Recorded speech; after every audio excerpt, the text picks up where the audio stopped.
Hello everyone, good evening. Today we will study ecosystem, types of ecosystem, structure and functions of ecosystem. Okay. So first let's understand what is ecosystem.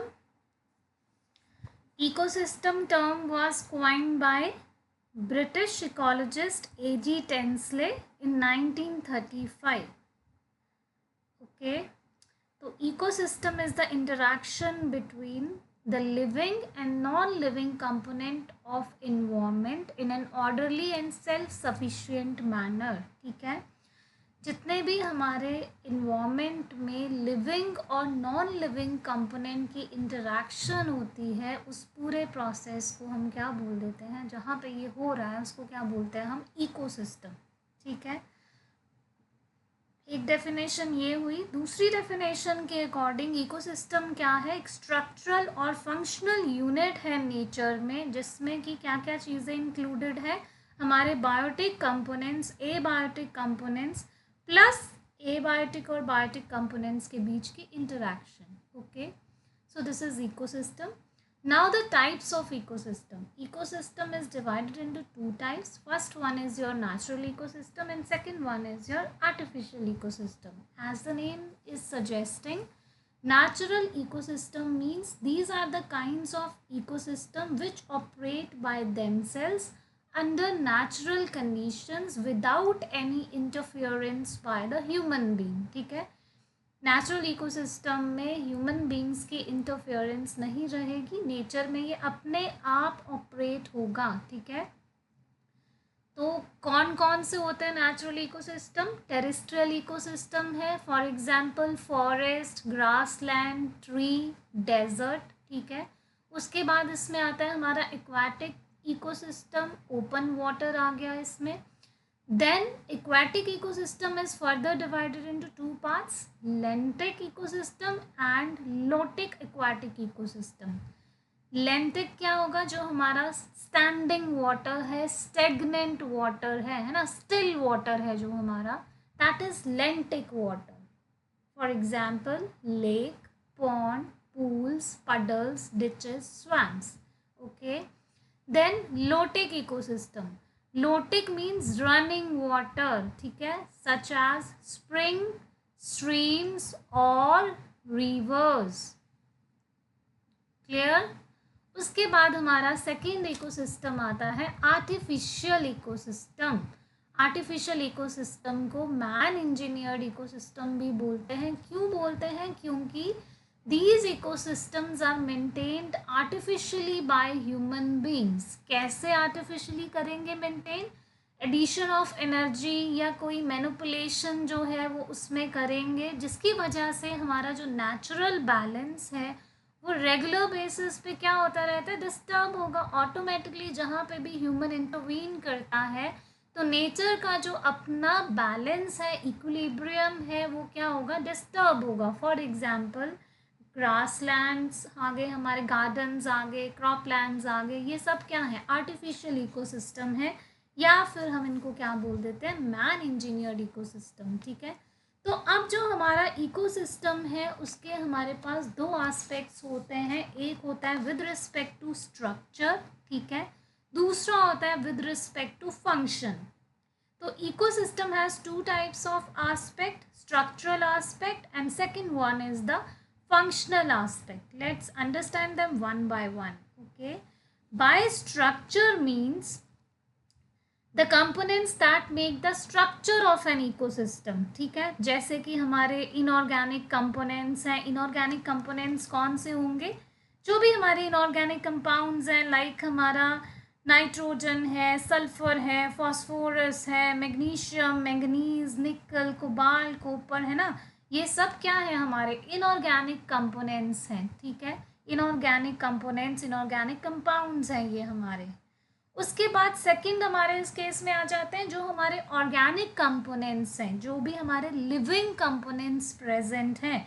Inorganic कौन से हुए, non living components. Organic कौन से हुए, living components.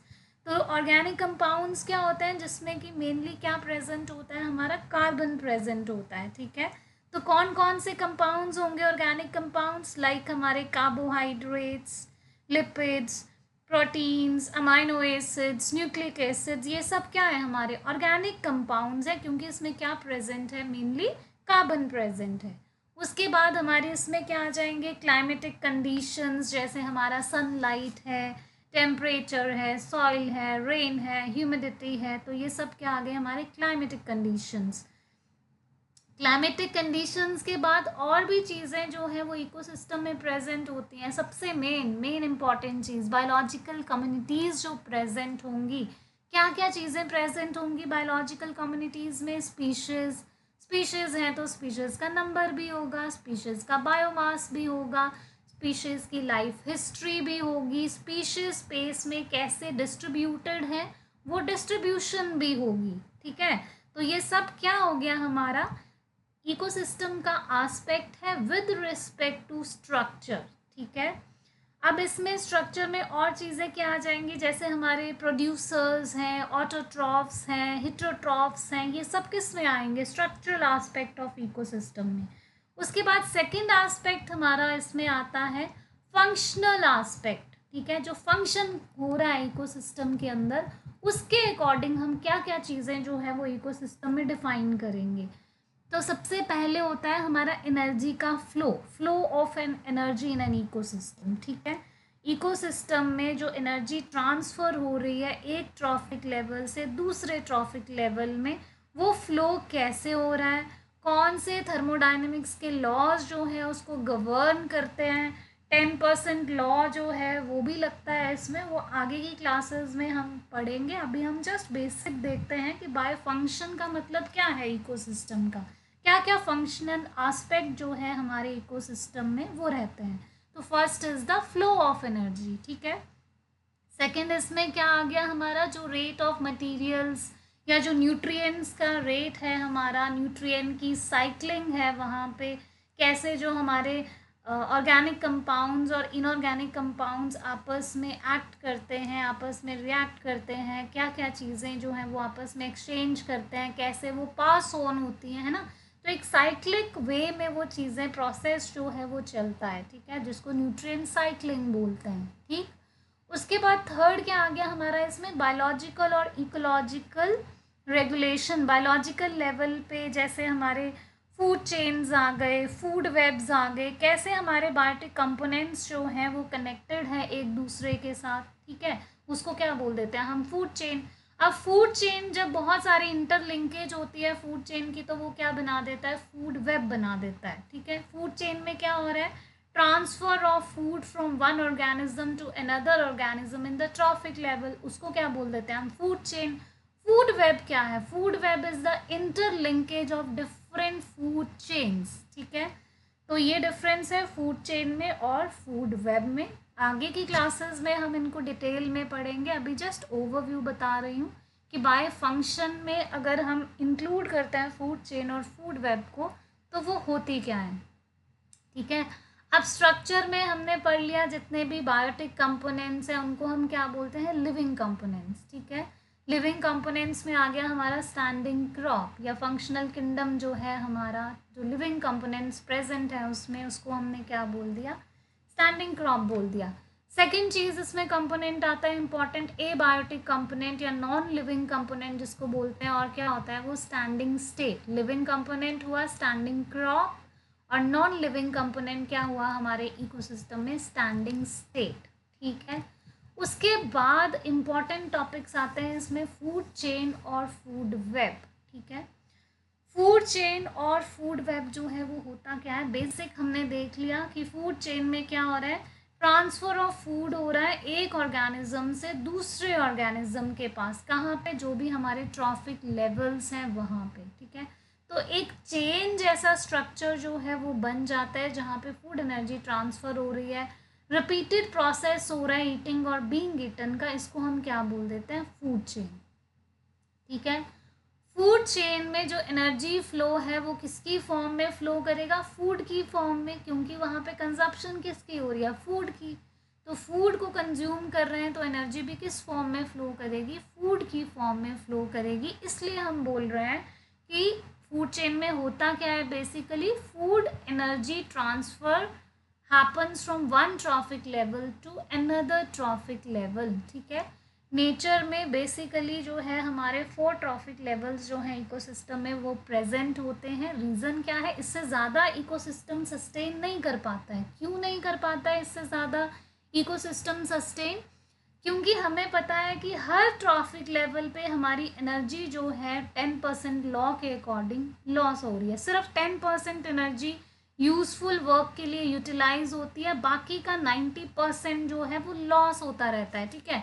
अब सोचो 10% energy आई, उसमें से मतलब 100% अगर एनर्जी आ रही है, ठीक है, तो उसमें से 10% एनर्जी जो है वही यूटिलाइज करेंगे, 90% लॉस हो जाएगा। नेक्स्ट ट्रॉफिक लेवल में अगेन इस 10% का कितना होगा, 10% ही यूटिलाइज होगा और 90% इस 10% का लॉस हो जाएगा। तो फर्दर हमारे पास थर्ड या फोर्थ ट्रॉफिक लेवल के बाद उतनी एनर्जी बचती ही नहीं है कि वो नेक्स्ट ट्रॉफिक लेवल को सस्टेन कर पाए। इसलिए हमारी फूड चेन जो है उसमें, या जो हमारी नेचर है, इकोसिस्टम है, उसमें मैक्सिमम 4 ट्रॉफिक लेवल्स जो हैं वो वही एग्जिस्ट कर पाते हैं। क्यों? क्योंकि एनर्जी जो है वो 1 trophic level to another trophic level decrease करती है। तो फर्दर हमारे पास इकोसिस्टम को सस्टेन करने के लिए एनर्जी जो है वो बचती ही नहीं है, ठीक है। फर्स्ट ट्रॉफिक लेवल जो प्रेजेंट होता है T1, उसको हम प्रोड्यूसर्स बोलते हैं। Second trophic level is known as primary consumers. Third trophic level is secondary consumer. Fourth trophic level is top consumers, ठीक है। अब फूड चेन में क्या हो रहा है, जो फ्लो ऑफ एनर्जी है वो हमेशा यूनी डायरेक्शनल होता है। बहुत इंपॉर्टेंट है, बहुत बार एग्जाम में क्वेश्चन आता है, flow of energy in an ecosystem is, options में होगा unidirectional, bidirectional, multidirectional, ठीक है। तो right option is unidirectional. Unidirectional क्यों है? क्योंकि एनर्जी जो है वो हमेशा कहाँ से कहाँ ट्रांसफ़र होगी। सबसे पहले प्रोड्यूसर्स आएंगे, प्रोड्यूसर्स से एनर्जी कहाँ ट्रांसफ़र हो रही है, हर्बीवोर्स के पास। हर्बीवोर्स से कहाँ पे ट्रांसफ़र होगी, कार्निवोर्स के पास, ठीक है। तो अब ऐसा कभी नहीं होगा प्रोड्यूसर्स को खाएंगे हर्बीवोर्स, बट रिवर्स वे में कभी नहीं चलेगा ये कि क्या हुआ, हर्बीवोर्स को किसने खा लिया, प्रोड्यूसर्स ने। नेचर में कभी ऐसा नहीं होता है। प्लांट्स को खाते हैं कैटल्स या हमारी जो काउज है ना, पर कभी भी इसका रिवर्स देखने को नहीं मिलता है। क्या कि कैटल को या हमारे कैमल को या हमारी काऊ को किसने खा लिया, प्लांट ने खा लिया। इसलिए फूड एनर्जी का जो फ्लो है फूड चेन में वो कैसा रहता है, यूनी डायरेक्शनल है, सिंगल डायरेक्शन में फ्लो कर रहा है from producers towards the herbivores, ठीक है। जितनी ज़्यादा छोटी फूड चेन होगी उतनी ही ज़्यादा एनर्जी जो है वो वहाँ पे प्रेजेंट होगी। नेचुरल सी बात है, जितनी छोटी फूड चेन होगी उतनी ज़्यादा वहाँ पे एनर्जी उसके पास रहेगी। जितनी बड़ी फूड चेन होगी उतना एनर्जी का लॉस होता जाएगा। एक टाइम के बाद वो एनर्जी जो है वो क्या हो जाएगी, ख़त्म हो जाएगी, ठीक है। उसके बाद जो हमारी फूड चेन्स हैं वो फर्दर डिफरेंट पार्ट्स में डिवाइडेड है। 3 पार्ट्स में हम इसको डिवाइड करते हैं अपनी फूड चेन को। फर्स्ट होता है हमारा ग्रेजिंग फूड चेन और प्रीडेटरी फूड चेन, ठीक है। ग्रेजिंग फूड चेन क्यों बोल रहे हैं कि इस केस में जो हमारी फूड चेन स्टार्ट होती है वो कहाँ से स्टार्ट होती है, प्रोड्यूसर्स से या फिर जो हमारे प्लांट्स हैं वहाँ से स्टार्ट होती है। फिर उसके बाद वो सक्सेसिवली आगे आगे स्मॉल ऑर्गेनिजम्स, लार्ज ऑर्गेनिज्म ऐसे मूव करती है। बट जो उसका इनिशिएशन पॉइंट है, जो उसका स्टार्ट होने का बिगिनिंग पॉइंट है, वो क्या है, प्रोड्यूसर्स हैं या प्लांट्स हैं, ठीक है। तो इसलिए हमने इस फूड चेन को क्या बोल दिया, ग्रेजिंग फूड चेन, ठीक है। अब ग्रेजिंग फूड चेन में भी डिफरेंट एग्जांपल्स आ जाएंगे। एक्वाटिक इकोसिस्टम आ जाएगा, ग्रासलैंड इकोसिस्टम आ जाएगा। तो पहले हम एक्वाटिक इकोसिस्टम के केस में थोड़ा समझते हैं। एक्वाटिक इकोसिस्टम में क्या होंगे, हमारे फाइटोप्लैंक्टन्स प्रेजेंट होंगे। फाइटोप्लैंक्टन्स को कौन कंज्यूम करेगा, जू प्लैंक्टन्स। जू प्लैंक्टन्स को कौन कंज्यूम करेगा, हमारी जो स्मॉल फिशेस होंगी। और स्मॉल फिशेस को कौन कंज्यूम करेगा, लार्ज फिश होगी। तो ये एक चेन बन गई, ठीक है, जहाँ पे फाइटोप्लैंक्टन को कौन खा रहा है, हमारे जू प्लैंक्टन्स को कौन खा रहा है, स्मॉल फिशेस। स्मॉल फिश को कौन खा रहा है, हमारी लार्ज फिश, ठीक है। तो यहाँ पे फूड का जो ट्रांसफ़र है, फूड एनर्जी का ट्रांसफ़र जो है वो चल रहा है, तो इसलिए हमने इसको क्या बोल दिया है, फूड चेन। एक्वाटिक इकोसिस्टम के केस में ऐसे होती है फूड चेन, ठीक है। उसके बाद आती है हमारी ग्रासलैंड इकोसिस्टम। ग्रासलैंड इकोसिस्टम में कैसा रहेगा, सबसे पहले हमारा ग्रास है, ग्रास को किसने खाया, रैबिट ने, रैबिट को किसने खाया, फॉक्स ने, फॉक्स को किसने खाया, लायन ने, ठीक है।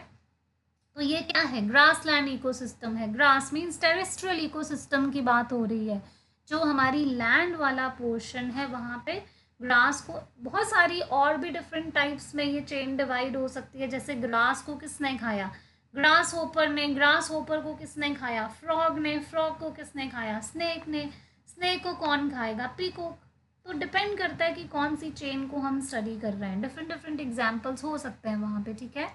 उसके बाद हमारी सेकेंड चेन आती है पैरासिटिक फूड चेन। नाम से ही पता चल रहा है कि यहाँ पे जो हमारी फूड चेन है वो कहाँ से स्टार्ट होगी और कहाँ पे जाएगी, यहाँ पे वो बिग ऑर्गेनिज्म से स्टार्ट होगी और स्मॉल ऑर्गेनिज्म पे ख़त्म होगी, ठीक है। पैरासाइट्स जो है वो यहाँ पे इन्वॉल्व रहेंगे, होस्ट से स्टार्ट होती है और ख़त्म किस पे होती है, पैरासाइट्स पे। टर्मिनेशन का पॉइंट क्या है यहाँ पे, पैरासाइट्स। तो होस्ट क्या रहता है पैरासाइट्स के लिए, ट्रीज है ना सॉरी, ट्रीज पे क्या होता है, हमारे बर्ड्स हैं और बर्ड्स के पास क्या आता है, पैरासाइट्स आते हैं, ठीक है। जैसे कौन से पैरासाइट्स हो गए, हमारे लाइस हो गए, बग्स हो गए, है ना। तो ये सब क्या है, हमारे पैरासाइट्स हैं, किस पे हैं, बर्ड्स के ऊपर है। तो this is an example of parasitic food chain. Now the third one is detritus food chain और saprophytic food chain। अब detritus food chain में क्या है, ये ऐसी food chain है जो कहाँ से start होती है, dead organic matter से और detritus से। dead organic matter को हम और क्या बोलते हैं, detritus। तो here this food chain begins with dead organic matter और detritus। It doesn't involve green plants, ठीक है। यहाँ पे ग्रीन प्लांट्स जो हैं वो इन्वॉल्व नहीं होते हैं। So it is also known as saprophytic food chain. Important point है, डिट्राइटस फूड चेन को सेप्रोफिटिक फूड चेन बोल रहे हैं क्योंकि वो कहाँ से स्टार्ट हो रहा है, डिट्राइटस से, डेड डिकेइंग ऑर्गेनिक मैटर से, ठीक है। अब इसको थोड़ा सा देखते हैं इसके एग्जाम्पल के थ्रू। सबसे पहले हमारे पास डेड मैंग्रोव लीव्स थे, ठीक है। उनके ऊपर किसने एक्ट किया, जो हमारे बैक्टीरिया है, फंजाई है, बैक्टीरिया और फंजाई पे किसने किया, एम्फीपोड्स, मलास्क, क्रैब्स, नेमेटोड्स, इन पे किसने किया, फिशेस ने। फिशेस को किसने खाया, जो फिश ईटिंग बर्ड्स होते हैं उन्होंने। तो मेनली हमने इसको बोला क्यों डिट्राइटस फूड चेन या फिर सेप्रोफिटिक फूड चेन, रीज़न क्या है उसके पीछे, कि उसका जो स्टार्टिंग पॉइंट है जहाँ से वो इनिशिएट हो रहा है वो क्या है, डिट्राइटस है, डेड ऑर्गेनिक मैटर है, ठीक है। तो this is all about food chain. अब नेक्स्ट क्लास में हम पढ़ेंगे यहाँ पे फूड वेब्स क्या होते हैं, ठीक है। फूड वेब्स के बाद हम पढ़ेंगे इकोलॉजिकल पिरामिड्स क्या है, pyramid of number, pyramid of biomass क्या है, पिरामिड ऑफ एनर्जी क्या है। एनर्जी में 10% लॉ जो है लिनमैन ने दिया है उसको डिटेल में पढ़ेंगे। कौन कौन से थर्मोडायनेमिक्स के लॉज जो है वो लगते हैं हमारे ट्रॉफिक लेवल्स में, वो भी पढ़ेंगे, ठीक है। आई होप आज के लेक्चर में जितना हमने पढ़ा है उतना क्लियर हो गया है। इन केस आपको किसी भी टाइप का कोई डाउट है तो do let me know in the comment section. Okay, bye, have a good day.